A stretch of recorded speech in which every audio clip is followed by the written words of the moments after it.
From loss of life to job loss to a new way of living, the pandemic has impacted people in many ways. That includes the 153 million orphans around the world waiting to be adopted. For one Iron Range couple, it has put their family plans on hold and has left the 4 siblings they plan to adopt a world away. Emily and Joe Heitke first met in high school, and they've been planning for their future family ever since. He was a senior and I was a sophomore, so it was kind of a big deal back then. For this young couple, that conversation always included adoption. I would say adoption's always been on our We always hearts. talked about it and thought it would be cool someday type thing. And many years later, I guess someday, are we going to do this or not? Today, that answer is yes. The Heitkes are going to adopt. Originally, we were like, okay, we'll adopt 2 kids. Our social worker approached us with this sibling group and said, I know you guys were saying 2 kids, but here's 4. And I know you said maybe 10 or 11 for the oldest, but she's actually 13 or 12 at the time. Yeah, she's 13 now. And we're like, she was pretty much yes right away.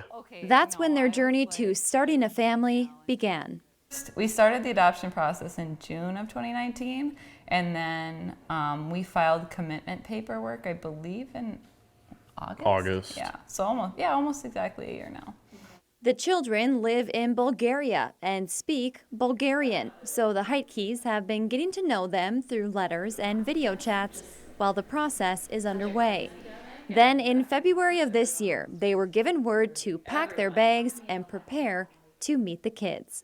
It was kind of surreal. Oh my gosh, yeah. I mean, it's so freaky. It was all this build up for this moment, you know, and I was like, what do you wear to meet your kids? Due to privacy restrictions, we can't introduce you to the children, but Joe fondly recalls the moment they first met them in person. I feel like we knew the kids from the letters. You know, you feel like you had read the letters so many times that you kind of knew them already a little bit, but then to see them in person, it was a whole nother thing. Yeah. The Heitkes spent 2 weeks with the kids in Bulgaria. While leaving them and coming back to the United States was difficult, Joe and Emily had no idea just how difficult their journey was about to become. So you go there, you come back, and coronavirus hits. Instantly. Yeah. Instantly. It's sad. Lots of ugly crying on my part. What is traditionally a predictable system as far as timelines go is now full of unknowns. It's very defeating to be facing something that we can't control. We can't, no matter how organized we are, no matter who we call, no matter what you do, the world is shut down essentially. Mm-hmm. From longer than expected immigration paper delays to court proceedings being pushed back, the Heitkes are playing the waiting game, leaving them with the difficult task of explaining that to 4 kids who have been waiting for their forever family. That's hands down the hardest part of everything. One of our middle kids was like, so when are you gonna come get us? And we're like, we don't know. Well, can you come next week? Sorry, honey, no, we can't come get you. And then he's like, well, if you can't come pick us up, can you just come visit at least? It's just so hard. I mean, it is kind of funny, but it's really heartbreaking, and it's the hardest part.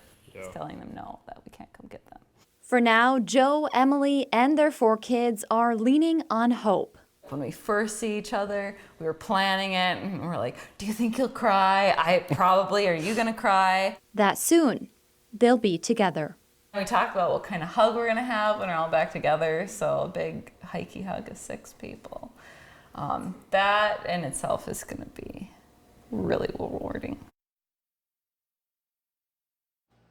The Heitkes just shared some good news with us. The immigration papers for the 4 kids have been approved, and a court date has been set for September 21st. That's when the kids will officially become Hike Keys. Joe and Emily also wanted to thank their Iron Range community, who they say has been supportive both emotionally and financially, as international adoption can come at high costs. They plan to have a special welcome home party for the kids, who they hope will be home before November.